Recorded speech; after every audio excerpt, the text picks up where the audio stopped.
اعوذ باللہ من الشیطان الرجیم بسم اللہ الرحمن الرحیم الحمد للہ رب العالمین والصلاة والسلام علی اشرف الانبیاء والمرسلین نبینا محمد وعلی آلہ وصحبہ اجمعین ثم اما بعد۔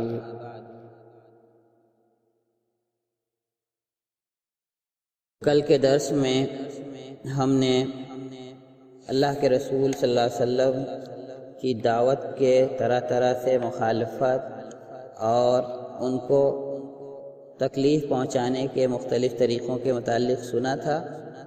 آج یہ سلسلہ اس سے بھی آگے بڑھ کر جسمانی ایذاؤں کی طرف آ جائے گا۔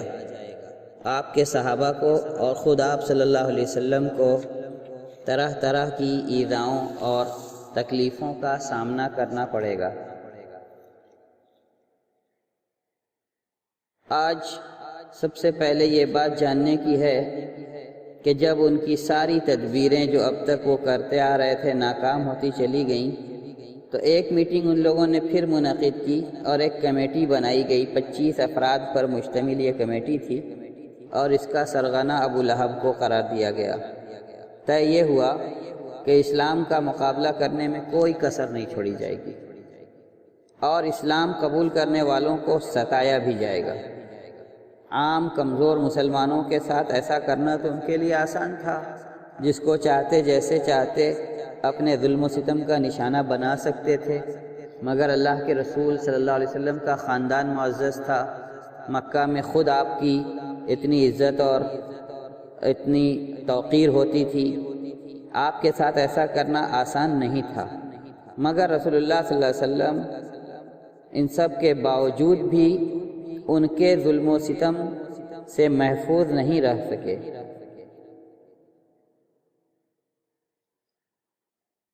ابو طالب آپ کی حفاظت کرتے تھے، ان کی حمایت آپ کو حاصل تھی، اس کے باوجود قریش کے کچھ بے حد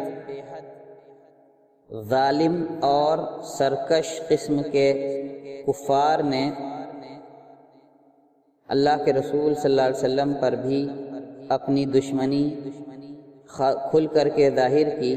خاص طور سے ابو لہب جو کہ پہلے ہی بدترین دشمن لگا ہوا تھا، اس نے اس سے پہلے کہ آپ کو نبوت ملتی اپنے 2 بیٹوں عتبہ اور شیبہ کی شادی اللہ کے رسول صلی اللہ علیہ وسلم کی بیٹیوں رقیہ اور ام کلثوم سے کرائی تھی۔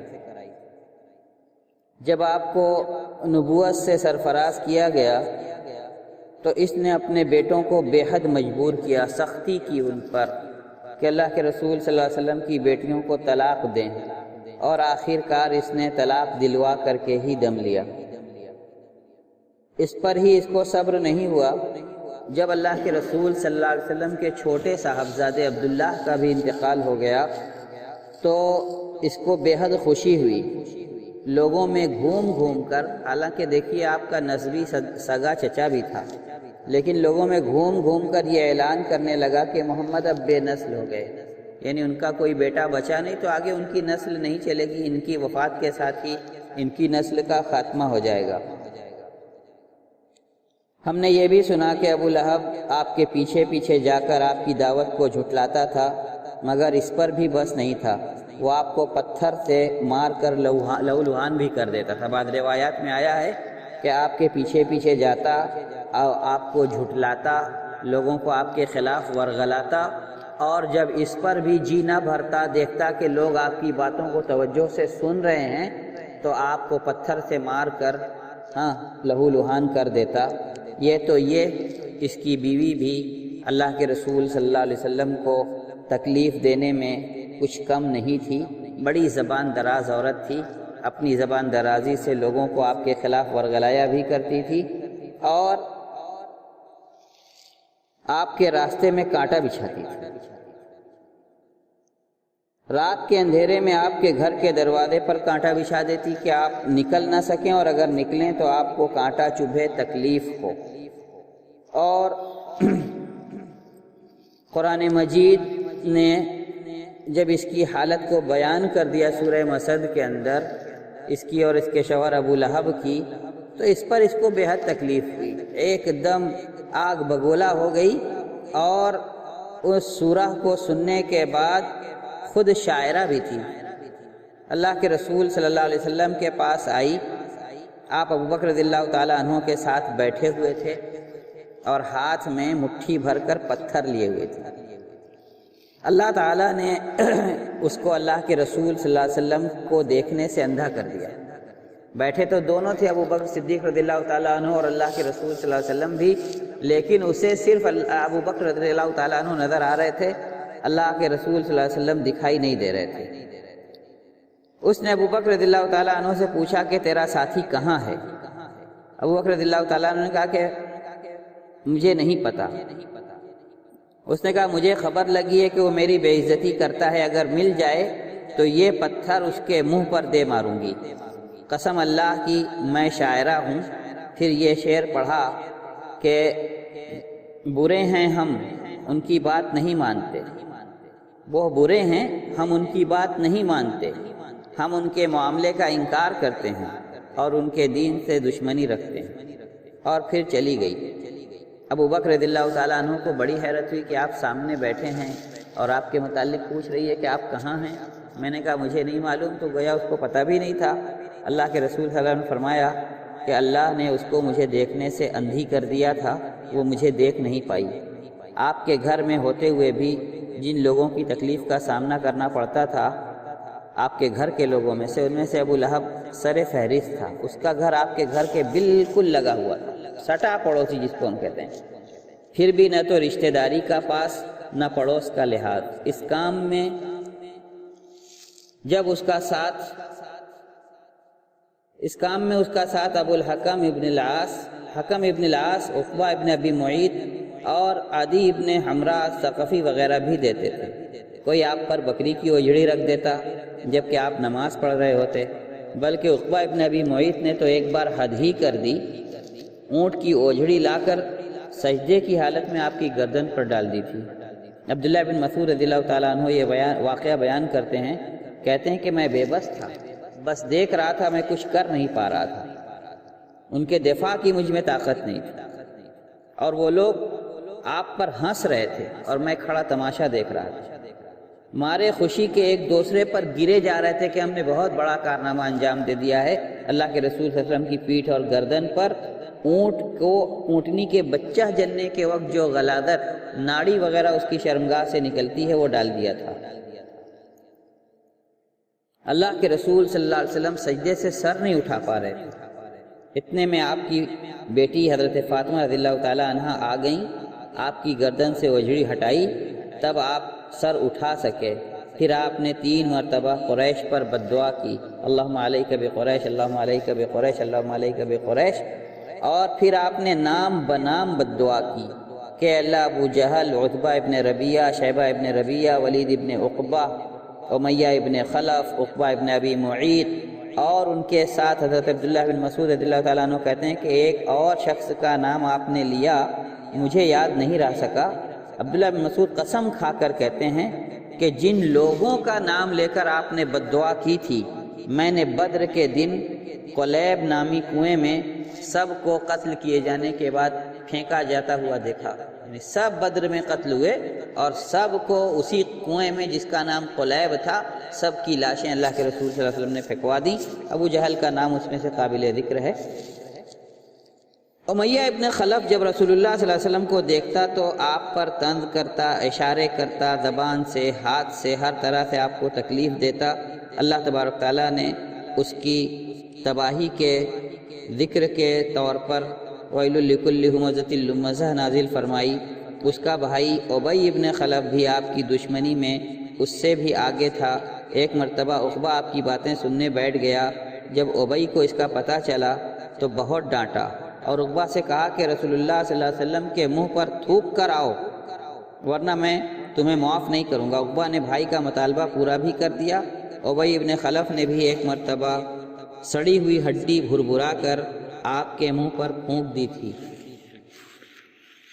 آپ کو ستانے والوں میں اخنس ابن شریق الثقفی بھی تھا۔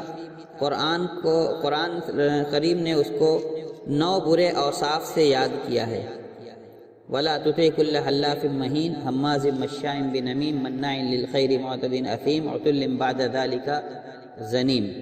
یہ سارے اسی کے برے القاب کا تذکرہ ہے، اس کی بری خصلتوں کا، اور یہ بھی اللہ کے رسول صلی اللہ علیہ وسلم کی دشمنی میں بہت آگے بڑھ کے رہتا تھا.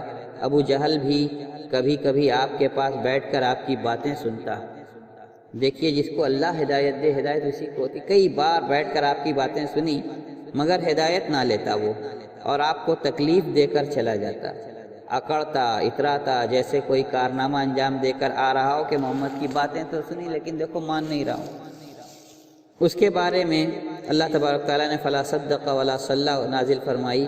ابو جہل نے جس دن سے آپ کو خانہ کعبہ میں نماز پڑھتے دیکھا تھا، آپ کو وہاں نماز پڑھنے سے روکتا تھا. ایک مرتبہ اس نے پھر رسول اللہ صلی اللہ علیہ وسلم کو دھمکی دی کہ میں نے آپ کو نماز پڑھنے سے روکا تھا نا. آپ نے اس دن اس کو سخت بات کہی، تھوڑا سختی سے اس سے پیش آئے، بلکہ بعض روایتوں میں آتا ہے کہ آپ نے اس کا گریبان پکڑ کر ہلایا اور کہا کہ بہتر ہے کہ اسلام لے آ. اس نے غصے میں کہا کہ محمد مجھے دھمکی دیتے ہو، میں سب سے زیادہ لوگوں کو آواز دے کر جمع کر سکتا ہوں، یعنی میری ایک آواز پر وادی مکہ بھر جائے، میں اتنا مشہور اور عزت والا انسان ہوں. اللہ نے اس کے بارے میں فلیدع نادیہ سندع الزبانیہ اتاری، اور اللہ کے رسول صلی اللہ علیہ وسلم کے پاس سے ابو جہل یہ کہتے ہوئے چلا گیا کہ آپ اور آپ کا رب میرا کچھ نہیں بگاڑ سکتے. ابو جہل اسی پر باز نہ آیا بلکہ اس نے اور بھی بدبختی کرنی شروع کر دی. امام مسلم رحمۃ اللہ علیہ نے اپنی صحیح میں حضرت ابو ہریرہ رضی اللہ تعالیٰ عنہ سے ایک روایت نقل کی ہے کہ ایک مرتبہ ابو جہل نے لوگوں سے کہا کہ کیا آپ لوگ چاہتے ہیں کہ محمد اپنا چہرہ زمین پر رگڑیں؟ سب نے ہاں میں ہاں ملائی. ابو جہل نے لات اور عزا کی قسم کھائی کہ اگر میں نے محمد کو دیکھ لیا تو ان کی گردن پر چڑھ کر ان کا چہرہ زمین پر رگڑ دوں گا.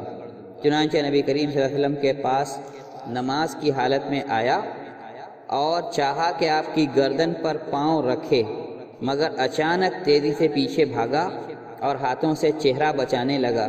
لوگوں نے پوچھا یہ کیا ہے؟ کہا محمد اور میرے بیچ آگ کی ایک خندق، آگ کا ایک گڈھا ہے، اور اس کی لپٹیں مجھے جھلسا رہی ہیں اور مجھے فرشتوں کے بازو نظر آ رہے ہیں.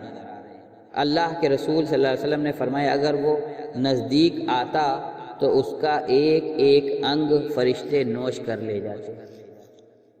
آپ کی تمام تر عزت و احترام کے باوجود مکہ والوں نے آپ کے ساتھ یہ سلوک کیا، تو ذرا سوچئے ان کمزور اور مجبور مسلمانوں کے ساتھ ان کا رویہ کیا رہا ہوگا. مکہ کا ہر قبیلہ اپنے میں سے اسلام قبول کرنے والے افراد کو نہایت سنگین سزائیں دیتا، اور جس کا کوئی قبیلہ نہ ہوتا اس کو تو مکہ والے ایسی اذیتیں دیتے جسے بیان کرنے سے زبان قاصر ہے. ابو جہل جب کسی عزت دار شریف آدمی کو اسلام قبول کرتا دیکھ لیتا تو انہیں جھڑکتا، ذلیل کرتا اور مالی اور سماجی نقصان پہنچانے کی دھمکی دیتا. عثمان ابن عفان رضی اللہ تعالی عنہ، آپ کی دو بیٹیوں سے آپ کے داماد، جب یہ اسلام لائے تو ان کے چچا ان کو کھجور کے پتوں سے بنی چٹائی میں لپیٹ کر ان کی ناک میں دھواں کرتا تھا. مصعب ابن عمیر مکہ کے سب سے مالدار، خوشحال اور خوش لباس انسان تھے. جب یہ اسلام لائے تو ان کی ماں نے ان کا کھانا پینا بند کر دیا اور گھر سے بھی نکال دیا. نتیجہ یہ نکلا کہ ان کے جسم کی کھال سوکھ کر کے اترنے لگی، وہ ایسے ہی جیسے سانپ اپنی کینچلی اتارتا ہے. آگے عمار ابن یاسر کے پورے خاندان، حضرت بلال ابن رباح اور چند اور لونڈیوں کے تکلیف دیے جانے کے واقعات ہم انشاءاللہ کل کے درس میں سنیں گے کہ کس طرح ان صحابہ کرام نے، سابقین اولین نے تمام تر مشقتیں برداشت کرنا گوارا کر لیا، لیکن اللہ کے دین سے بال بر بھی ہٹنا گوارا نہ کیا، اور انہی کی ان ثابت قدمیوں کے نتیجے میں آج اسلام جیسی عظیم نعمت اللہ تبارک تعالیٰ نے ہم کو عطا کی ہے.